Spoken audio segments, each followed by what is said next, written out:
Hello, geometry students. Welcome back.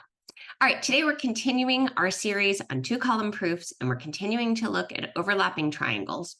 In fact, if you have already watched this video, you're going to recognize the picture. I have given us a new set of givens and a new thing to prove, but it's the same picture. All right, let's take a look. All right, so here is our familiar overlapping triangle, and we've got some givens and something to prove. So let's take a peek. PY is congruent to QY. PY, QY. All right, let's put some markings in. And XY is congruent to ZY. XY, ZY. All right, so I've got that guy is congruent to that guy. And already I'm starting to percolate. I could do subtraction to show that these guys are congruent if I needed to. Lots of possibilities. Okay, now the thing I want to prove is that XD is congruent to ZD. So here we've got these little segments over here. All right, so as you saw in the other video, one of the questions I like to ask is, the thing I'm looking to prove, what is it part of? Okay, so I see right here, it's part of this triangle here. And we did talk about the idea that I know these guys are congruent. So that's a possibility. Then the other thing that I see is that these would be the side of a triangle if I did a construction there. So that's a possibility too. And then I see that I've got these big sides as being congruent. So I know if I do a construction there and create that triangle, that I'm going to get this angle is congruent to this angle. And then I also, if I go back to my givens, I see that I've got this long side. And then I said, one of my tricks is I like to then take my pen and go, where do I go next? So this long side, and I can see I've got information about that short side too. So there's a triangle, and probably right there, I've got side, I've got side. If I look at this guy, I've got side, and I can see I've got a reflexive angle. So I know I can prove those guys are congruent. And now I think I'm on to something. So I'm going to now try to connect all these dots.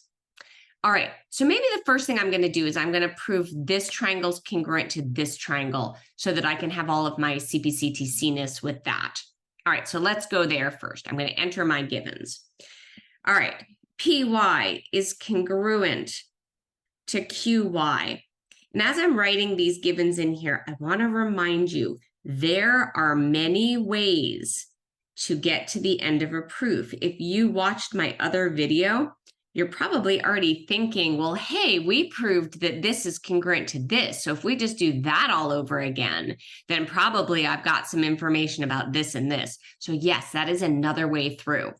This way I'm going to do now is a little faster. Plus, it just shows you some more things you can do with your information.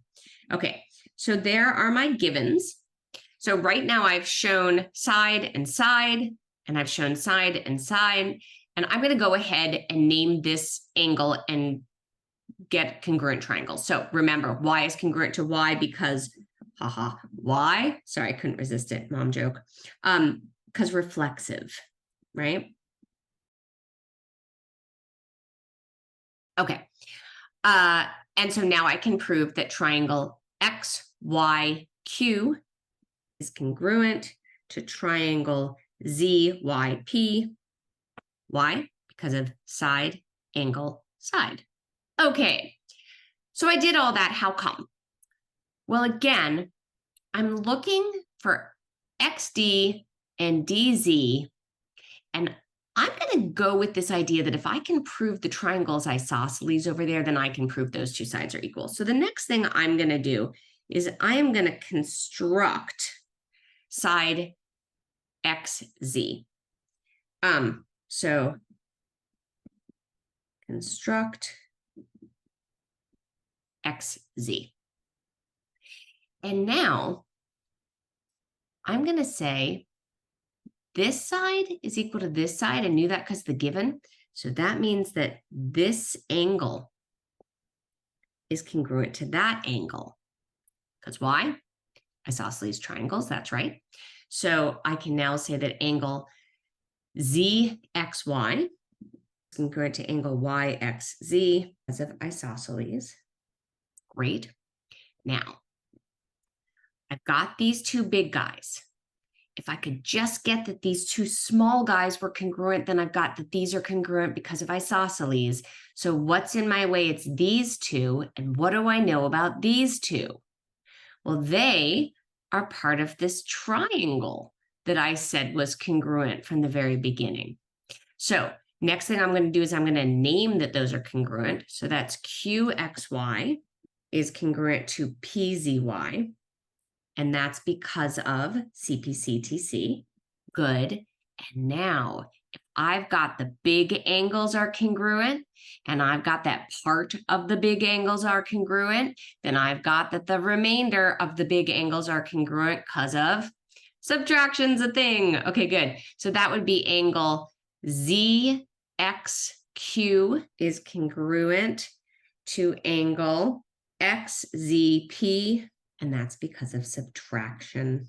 And finally, now that I've got that those are congruent, I've got that segment XD is congruent to segment ZD because of isosceles triangles. If two angles in a triangle are congruent, then the sides opposite them are congruent. All right. So if you haven't watched the first video in this series, go take a look at that and recognize that within the same picture, different givens, we can prove all kinds of stuff. We could have also gotten here by proving that this little triangle is congruent to this little triangle. We can see all kinds of possibilities. We've got vertical angles there. We've got portions of sides. We've got supplements to congruent angles. So we've got lots of different ways to get to the same ending. But with this one, I wanted to show you this idea that we can construct in order to better use some of our givens. Okay, you guys are doing great. Proofs are hard, but they're also kind of exciting. I don't know, I'm a big geek.